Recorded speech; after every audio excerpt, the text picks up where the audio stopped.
하나님의 말씀은 출애굽기 14장 13절에서 14절까지 말씀입니다. 구약 성경 120면에 있습니다. 제가 봉독해서 올려드리도록 하겠습니다. 모세가 백성에게 이르되 너희는 두려워하지 말고 가만히 서서 여호와께서 오늘 너희를 위하여 행하시는 구원을 보라. 너희가 오늘 본 애굽 사람을 영원히 다시 보지 아니하리라. 여호와께서 너희를 위하여 싸우시리니 너희는 가만히 있을지니라. 아멘. 만일에 어떤 사람이 말과 행동이 다르다, 언행이 일치가 안 된다, 그런 사람이 있다면 누가 그 사람을 좋아할까요? 안 그럴 것 같아요. 그런데 우리 아이들이 자기 부모를 그렇게 볼 수도 있습니다. 아이들을 이렇게 키우면서 아이들에게 계속 부모가 말하잖아요. 엄마가 널 사랑해, 아빠가 널 사랑해.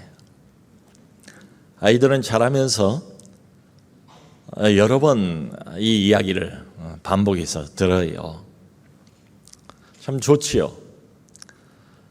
그런데 언젠가 장난감을 가지고 동생하고 좀 심하게 다퉜어요. 싸웠어요. 그랬더니 엄마가 아빠가 벌을 세워요. 또 심하면 매도 맞아요. 아이 입장에서 생각을 해보면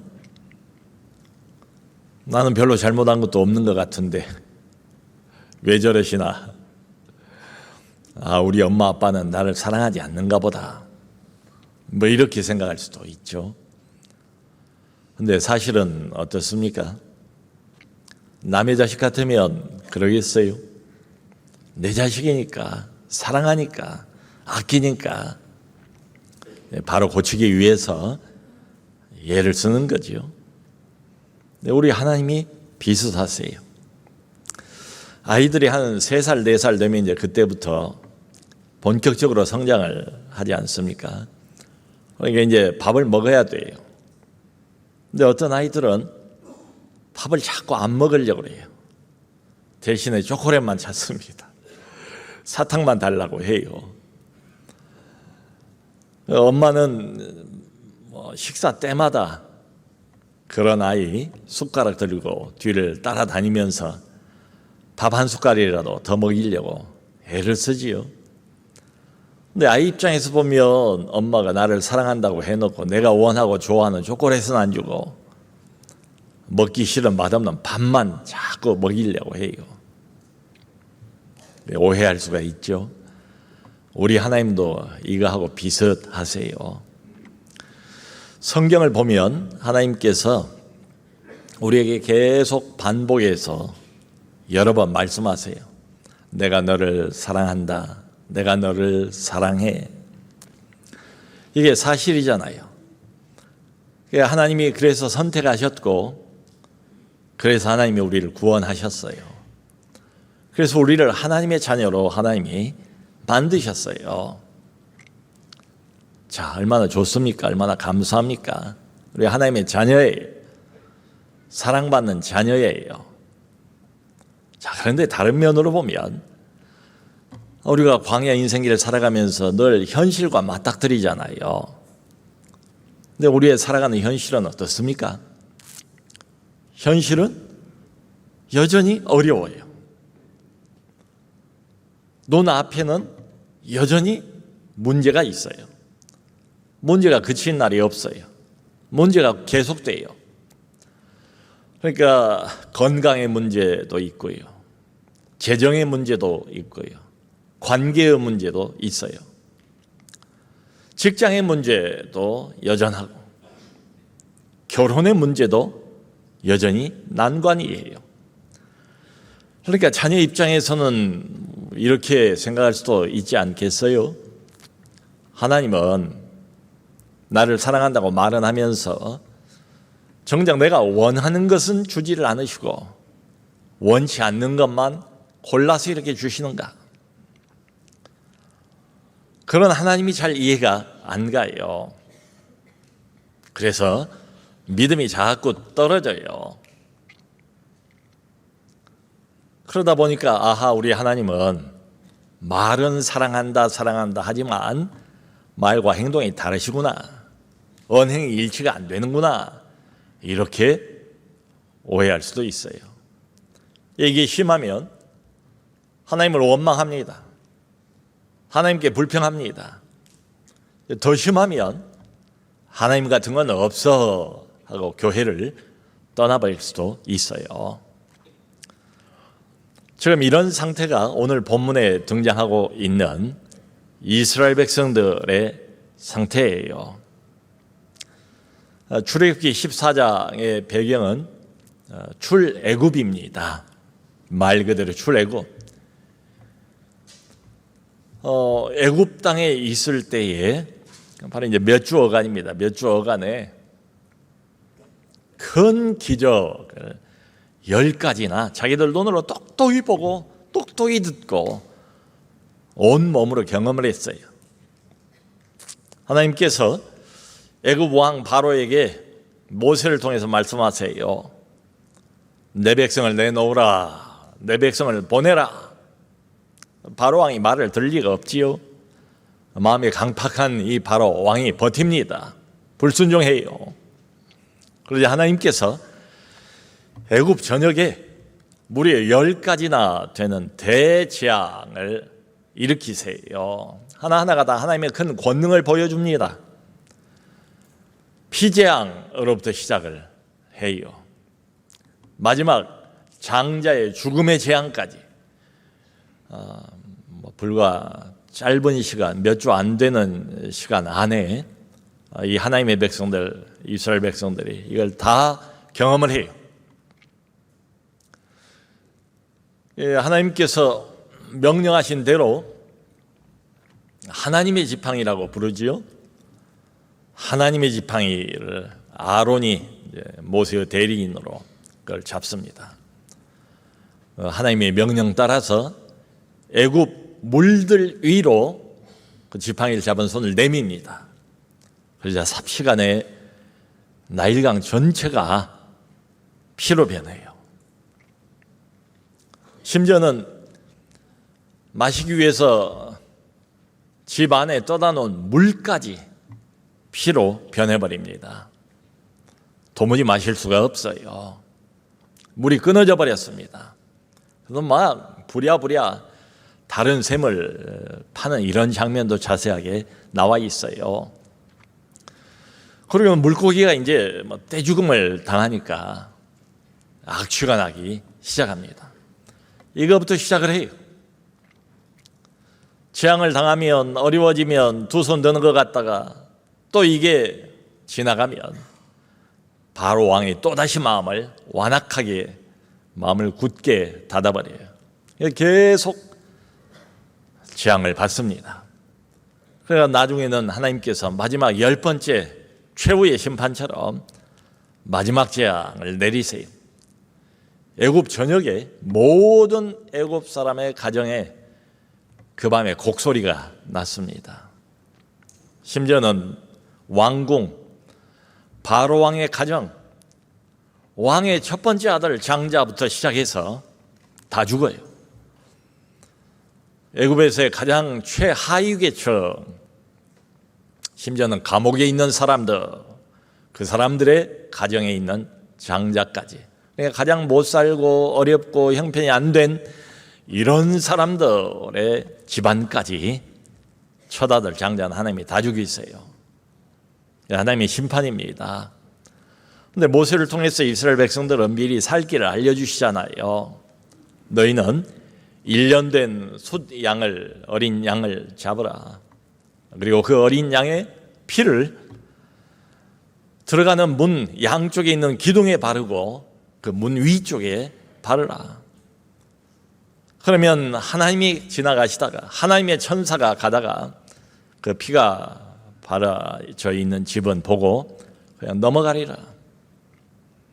이미 누군가가 대신해서 희생을 치른 것으로 생각을 하고 그렇게 간주하고 그 집은 심판하지 않고 넘어가리라 말씀을 하세요. 여러분, 이스라엘 가장 큰 명절이 유월절입니다. 그 유월절의 시작이 바로 이거예요. 넘을 유, 넘을 월. 그래서 유월절입니다. 넘어간다는 거예요. 하나님이 파스오버, 이게 유월절이에요. 참 이런 장자 죽음까지 자기 가정의 큰아들도 죽지 않았어요. 바로 왕이. 바로 왕이 그때는 그야말로 두 손을 번쩍 듭니다. 그리고 막 재촉하는 것처럼 이스라엘 백성들을 내보내요. 어서 나가, 어서 나가. 모두 데리고 다 나가라. 꼴도 보기 싫다. 이 백성들을 붙잡고 있으면 있을수록 나라가 이미 지금도 초토화가 다 돼버렸는데, 거의 망하기도 했는데 다 내보냅니다. 출애굽입니다. 애굽 땅에서 이스라엘 백성들이 무려 400년 동안 노예 생활을 했어요. 네, 드디어 그 노예에서 해방이 되는 날입니다. 여러분, 이게 상징하는 것은 바로 우리의 구원이지요. 마귀의 소나기에 꽉 사로잡혀 있다가 하나님의 권능으로, 하나님의 능력으로 마귀의 소나기에서 빠져나온 거예요. 이 구원입니다. 죄의 감옥에 사로잡혀 있다가 그 죄의 감옥에서 드디어 빠져나온 거예요. 이게 구원이에요. 여기까지는 얼마나 좋습니까? 얼마나 감사합니까? 근데 문제는 그 다음이에요. 이제 구원받은 백성들 아닙니까? 하나님의 특별한 은혜를 받고 구원을 받은 백성들이니까 자연스럽게 하나님의 축복을 기대하게 되겠지요. 근데 여러분, 실제로 어떤 일이 벌어집니까? 바로 왕이 다시 마음을 바꿔요. 400년이나 노예로 부려먹었는데 아무래도 안 되겠다. 너무 억울하다. 당하기만 하고 복수를 해야 되겠다. 바로 왕이 애굽에 군대를 일으킵니다. 그리고 맹추격을 시작을 해요. 불과 한 사흘 거리밖에 안 됩니다. 그러니까 여기 보면 자세하게 나와요. 애굽의 정예부대를 동원을 했대요. 600대의 병거를 동원을 했대요. 그런데 600대의 엘리트 정예부대만 동원한 게 아니고 바로 그 옆에 보면 모든 애굽의 병거를 다 동원을 했대요. 그야말로 대규모 군사작전을 일으킨 겁니다. 도망간 이 노예들, 히브리인들을 죄다 죽일 심산으로 말이지요. 그동안 아주 쌓이고 쌓였어요. 이 분노가 너무 당하기만 했어요. 애굽은 거지반 다 망하게 됐지요. 왕권은 땅바닥에 떨어졌지요. 나라의 체면도 땅으로 추락하고 말았지요. 애굽 사람들이 섬기는 것은 태양신입니다. 태양신의 이름이 라예요. 태양신의 후예가 바로 이 애굽 바로 왕입니다. 이 태양신의 권위도 완전히 땅으로 추락하고 말았어요. 이 모든 것을 한꺼번에 회복하고 히브리인들을 싹 전멸시킬 그런 목적을 가지고 맹추격을 해옵니다. 거의 다 가까이 온 거예요. 저 멀리서 말발굽을 달리면서 불이 나게 가까이 오고 있는 애국 군사들을 볼 정도로 가까이 왔어요. 오늘 성경을 보면 10절에 이스라엘 백성들의 반응이 뭔가 그걸 보고 심히 두려워했대요. 그냥 두려워한 게 아니고 심히 두려워했대요. 집단 패닉 행사 거기에 빠지고 말았어요. 정신은 아득하고 다리는 후두루들 떨리고 힘이 다 빠지고 이렇게 되고 말았답니다. 성도 여러분, 우리가 구원을 받았다 할지라도 마귀는 절대로 우리를 쉽게 놓아주지 않습니다. 호시탐탐 기회를 노려. 그러다가 또 여차하면 큰 문제를 가지고 그걸 통해서 우리를 공격을 합니다.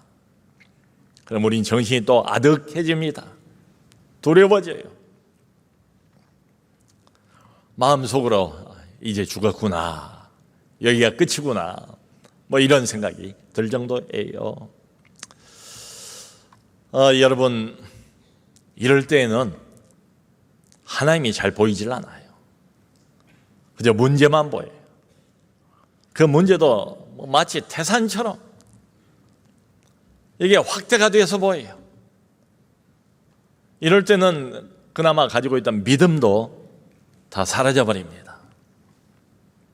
그리고 믿음이 사라진 그 자리는 공포, 두려움, 이걸로 가득 차게 돼요. 이게 우리의 모습입니다. 생각을 해보면 얼마 전입니다. 최근입니다.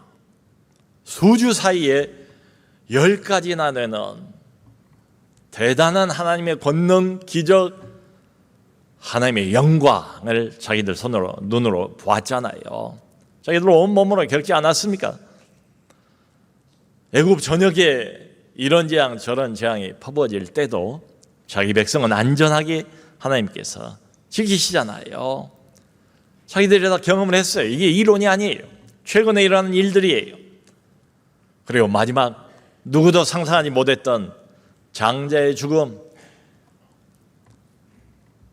애굽 전역에 지방까지 시골까지 구석구석 빠뜨리지 않고 모든 애굽에 각 가정마다 처다들 장자가 죽고 애굽 전역에 곡소리가 울려 퍼지던 그때가 바로 사흘 전입니다. 아직도 기억에 생생해요. 근데 지금 이 순간 큰 어려움을 만나니까 이 모든 걸 다 잊어버리고 말았습니다.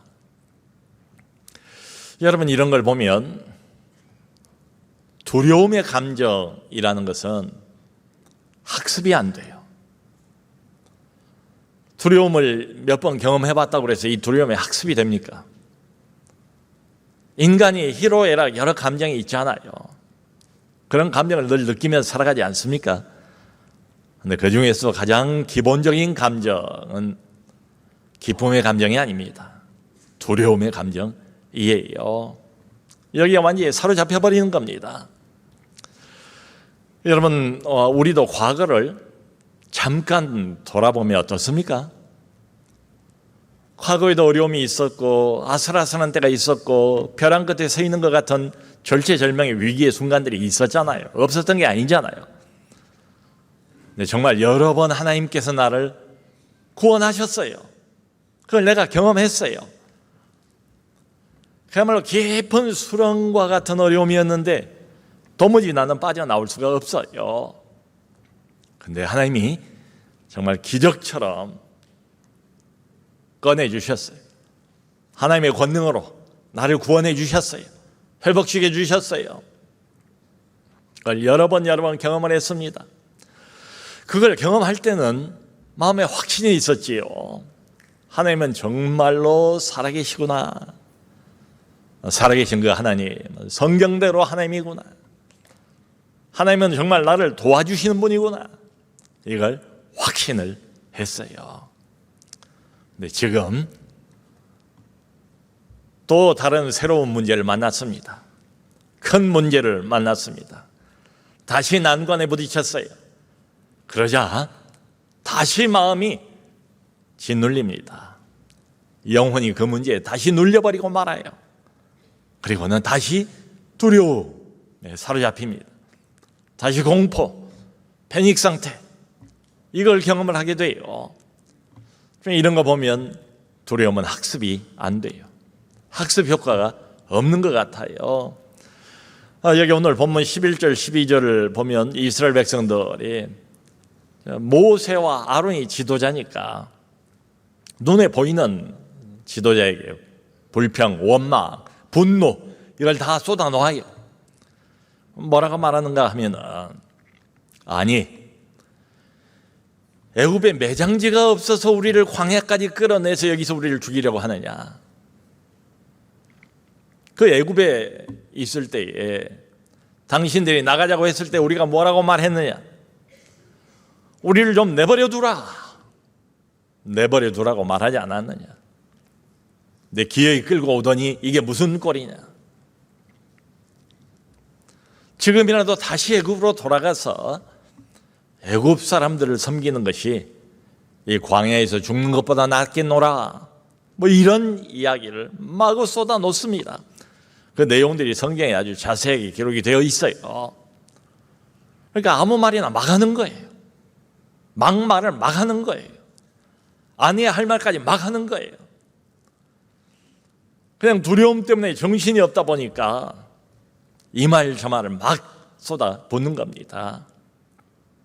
여러분, 이 두려움의 감정, 공포의 감정, 이거하고 분노의 감정, 원망과 불평, 이건 마치 동전의 양면과 같아요.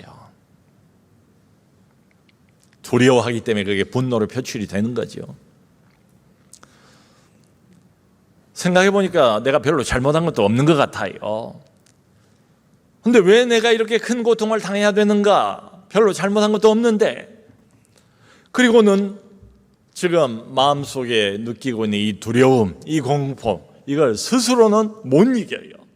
스스로는 이것을 이겨낼 수 없다 보니까 이걸 바깥으로 쏟아 부어야 돼요. 누군가에게는 이걸 표출을 해야 돼요. 그래서 이 분노, 원망, 불평, 이걸 흔히 주변에 아주 가까운 사람들에게 쏟아붓습니다. 부모님에게 쏟아부어요. 또 흔히 가장 가까운 배우자에게 분노, 원망, 불평, 이걸 쏟아부어요. 이게 안 되면 불특정 다수에게 쏟아붓습니다. 우리가 요즘에도 가끔 가다가 뉴스에 보지 않습니까? 분노 조절 장애, 사회에 대한 불평, 불만, 뿌리 깊은 물씬, 스스로 그것을 어떻게 하지를 못하니까 불특정 다수에게 쏟아붓는 이런 경우도 있어요. 여러분, 이게 문제 해결에 도움이 될까요? 두려움을 가라앉히는데 무슨 해결이 되겠습니까? 아니죠. 그럴 리가 없지요. 오히려 두려움만 더 가중시키지 않겠습니까? 계속해서 악순환만 반복될 뿐이에요. 여러분, 사람이 종종 두려움을 느낍니다만 두려움이 지나치면 이건 마치 블랙홀과 같아요. 모든 것을 다 흡수해버려요. 두려움이. 모든 것을 다 먹어버려요. 이 두려움이. 우리의 상식도, 우리의 이성도, 우리의 논리도 이 두려움의 블랙홀이 다 잡아먹어버리고 맙니다. 우리의 믿음도 물론이지요. 우리의 믿음까지도 이 두려움의 감정이 다 잡아먹고 말아요. 이럴 때 우리가 아무리 길을 쓰고 우리의 의지로 두려움을 없애려고 해도 그건 안 돼요. 그건 불가능입니다. 큰 두려움과 의지가 대기를 하면 거의 100% 두려움이 이겨요. 여러분, 두려움은 감정입니다. 이건 참 희한해요. 내가 두려움을 이겨야지, 난 절대 두려움에게 지지 않을 거야. 내 의지로, 억지로 노력을 하면 할수록 이상하게도 두려움이 마음에 더 착 달라붙는 이런 경향이 있어요. 여러분, 도대체 어떻게 해야 되는 것입니까? 큰 어려움을 만나서 마음이 거의 공포, 패닉, 두려움 속에 빠져 있어요. 어떻게 해야 될까요? 무엇이 해결책일까요? 지금 모세는 어떻게 하고 있습니까? 우리가 아까 읽었던 13절, 14절 모세가 했던 말입니다. 너희는 두려워하지 말고 가만히 서서 여호와께서 오늘 너희를 위해서 행하시는 구원을 보라. 너희가 보는 이 애굽 사람들을 앞으로 영원히 다시 보지 못하리라. 여호와께서 너희를 위하여 싸우시리니 너희는 가만히 있을지어다. 여러분, 모세가 지금 반복해서 여호와께서를 강조를 하고 있잖아요. 왜 그럴까요? 지금 모세가 실제로 뭘 하고 있습니까?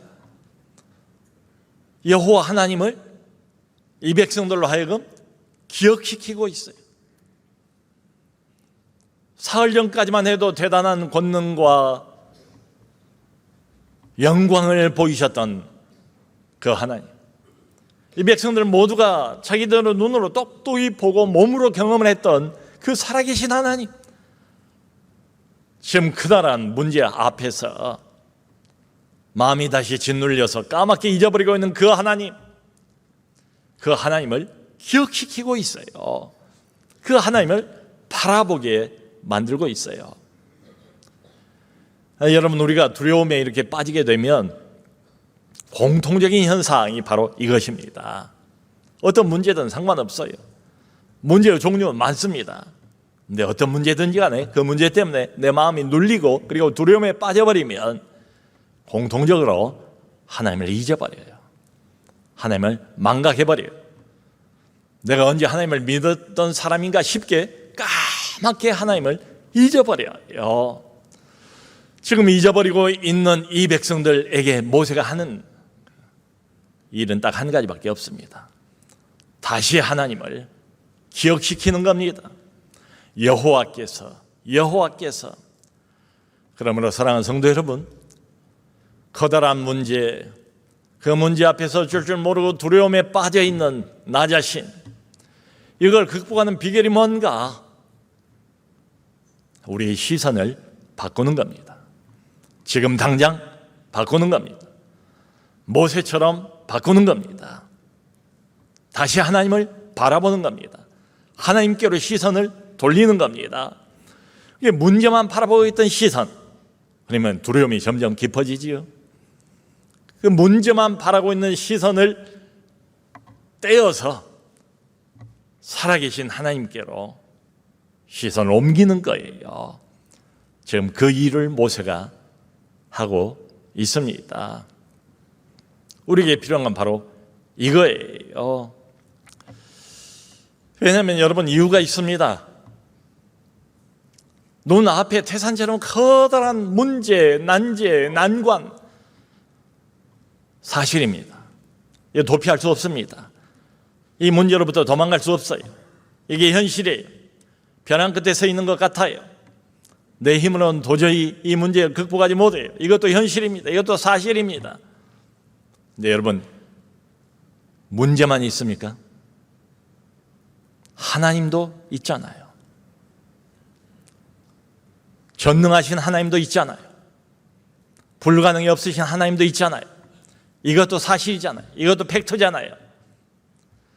그러니까 문제만 있는 게 아니고 하나님도 계시다. 큰 문제가 있지만 그 문제보다도 훨씬 더 크신 우리 하나님이 계시지 않느냐. 그 하나님에게로 시선을 모세가 돌리는 겁니다. 이게 문제 비결이, 해결의 비결이에요. 여러분, 우리는 머리로는 이걸 압니다. 신앙 고백도 잘해요. 이런 상황에서 우리가 어떻게 해야 될까요? 질문을 이렇게 던지면 아마 정답을 정확하게 대답할 분들도 많을 거예요. 그런데 우리의 가슴이 따라주질 않아요. 우리의 감정이 따라오질 않아요. 이미 공포와 두려움에 사로잡혀 있습니다. 그러므로 억지로라도 이 일을 해야 돼요. 내가 알고 있는, 내가 믿는다고 고백하는 그 사실을 바로 눈앞에 이 문제 상황에 적용을 해야 돼요. 우리가 머리로는 성경 말씀을 알아요. 근데 종종 실제 삶에서 적용에 실패를 합니다. 지금 그 모세가 하는 작업은 이 적용을 도와주는 겁니다. 우리가 바로 며칠 전까지 보았던 살아계신 하나님, 우리를 출애굽시켜서 여기까지 인도하신 하나님, 10번이나 대단한 전무후무한 기적을 우리 눈앞에 보이시고 권능으로 마귀의 손에서 우리를 탈출하게 하신 그 하나님, 우리를 구원하신 우리의 구원자, 우리 인생의 인도자, 안내자가 따로 있지 않느냐? 왜 문제만 보는가? 하나님을 바라보라. 적용을 하고 있는 거지요. 이게 중요합니다. 19세기에 미국에서 가장 뛰어난 또 많은 성과를 거두었던 복음 전도자는 드와인 무디였습니다. 근데 참 흥미로운 것은 이 무디의 전력입니다. 무디는 초등학교 5학년 학력이 전부입니다. 더 배우질 못했어요. 그리고 일찍부터 시카고로 와서 구두수선공 일을 했습니다. 이런 무디를 하나님이 붙잡으셨어요. 무디에게 큰 은혜를 주셨습니다. 큰 은사를 주셨습니다. 그는 신학교를 가본 적이 없어요. 그래서 사람들이 워낙 몰려드니까 성경학교를 부흥시키고 교회 매주마다 수천 명이 모이는 교회를 설교를 하고 신방을 하고 목회를 하는 사람이 됐어요. 이때가 30대 중반입니다.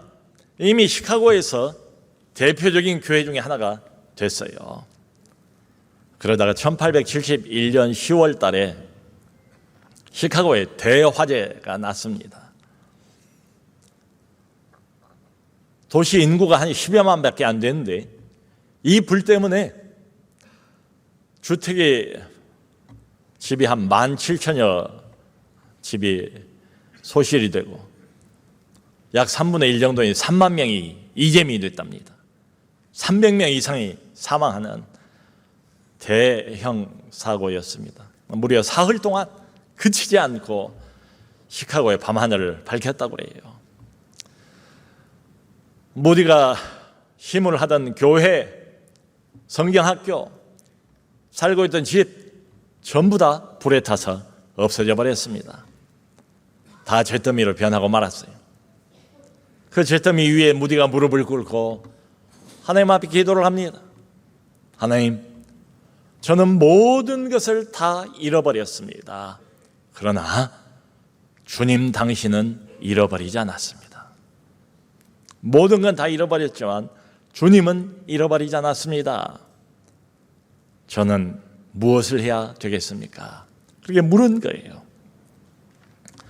화재가 지나가고 난 뒤에 사람들이 언제 다시 교회를 시작할 건가? 언제 다시 성경학교를 시작할 건가? 묻기 시작했습니다. 근데 무디가 그렇게 말했습니다. 여러분, 나는 당분간 아무 일도 하지 않겠습니다. 대신에 하나님께서 우리를 대신해서 일하도록 시간을 드리겠습니다. 하나님께서 우리를 대신해서 싸우시도록 우리 함께 기도하면서 그분에게 시간을 드립시다. 한 달 동안 금식하면서 기도했습니다. 근데 참 놀라운 일이 벌어졌습니다. 이 소식을 들은 온 세계의 크리스찬들이 무디에게 격려의 편지와 헌금을 보내기 시작했어요. 그리고는 결국 그 다음 해에 이전보다도 더 크고 튼튼한 예배당을 세웠어요. 그게 지금도 남아있는 유명한 무디 교회입니다. 시카고의 대표적인 복음주의 교회 중에 하나가 이 무디 교회예요. 무디가 나중에 그렇게 회고를 합니다. 나는 시카고 대화재로 인해서 모든 것을 다 잃은 줄로 알았습니다. 근데 우리 하나님께서는 잿더미 위에서 새롭게 시작하셨습니다. 나는 가만히 있었고 하나님이 싸우셨습니다. 여러분, 우리가 큰 문제, 난관을 만나면 당연하죠. 사람이 두려워질 수밖에 없지요. 그러면서 내가 뭔가 행동해야 된다, 움직여야 된다, 본능적으로 그렇게 느낍니다. 근데 여러분, 믿음은 다릅니다. 바로 이런 때에 하나님께서 일하실 수 있도록, 하나님께서 이 절체절명의 위기 가운데서 나를 대신해서, 우리를 대신해서 싸울 수 있도록 내가 한 걸음 뒤로 물러나는 것이 바로 믿음입니다. 모세는 지금 그걸 이야기하는 거예요. 너희는 가만히 있어서 여호와께서 오늘 너희를 위해서 행하시는 구원을 보라. 여호와께서, 여호와께서 너희를 위하여 너희를 대신하여 싸우시리니 너희는 가만히 있을지어다. 그러므로 사랑하는 성도 여러분, 어렵고 큰 문제, 난관 앞에 섰을 때 너희는 두려워하지 말고 요동치는 마음을 가라앉히고 두려움을 잠깐 옆으로 밀어놓고 모세가 여기 말하고 있는 것처럼 하면 돼. 우리의 시선을 하나님께로 돌리면 됩니다. 문제만 보고 있는 그 시선, 문제를 바라보면 바라볼수록 낙심이 되죠. 더 절망적인 심정이 되지요. 도무지 나로서는 이 문제를 해결할 수가 없고 헤쳐나갈 수가 없는 것처럼 느낌이 들지 않습니까? 그건 우리의 의지로도 우리의 결단으로도 극복할 수 없는 감정이에요. 성경이 우리에게 가르쳐주고 있는 비결처럼 하면 됩니다. 시선을 돌리세요. 시선을 바꾸세요. 문제만 사실이고 문제만 팩트이고 하나님은 안 계시는 게 아니잖아요. 여전히 하나님 살아계시고 여전히 하나님 우리를 위해서 일하고 계시고 여전히 나를 너무 사랑하시고